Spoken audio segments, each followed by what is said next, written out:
तर बघ मित्रा, प्रत्येक संख्येतील प्रत्येक अंकासाठी एक याप्रमाणे एक पुस्तक छापण्यासाठी मुद्रकाला एकूण 852 खिळे जुळवावे लागले, तर त्याने ते पुस्तक किती पानाचे छापले असेल? तर बेटा काय करायचं बघा, पहिल्यांदा हे 852 खिळे, त्या 852 खिळ्यामधून बेटा 192 खिळे मायनस करायचे. 192 खिळे मायनस केले म्हणजे त्यासाठी आपण 100 पानं घेतले होते, इकडे लिहून ठेवायचं 100 पाने.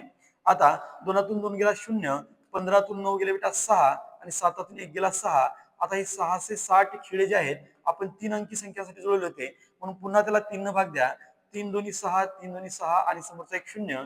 हे 220 बेटा इकडं प्लस करून टाका. हा 0, हे 2 आणि हे 3, म्हणजे आपण पुस्तक किती पानात छापलं असेल? त्याचं उत्तर आहे योग्य उत्तर पर्याय क्रमांक 1, 320 पानाचं पुस्तक छापलं असेल.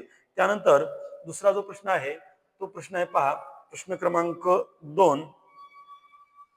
प्रत्येक संख्येतील प्रत्येक अंकासाठी एक याप्रमाणे एक पुस्तक छापण्यासाठी मुद्रकाला 1155 खिळे जुळवावे लागले असतील, तर त्याने पुस्तक किती पानाचे छापले? तर काय करायचं, 1155 मधून 192 काय करायचे, मायनस करायचे आणि लगेच इकडे लिहून ठेवायचं पाने किती, 100.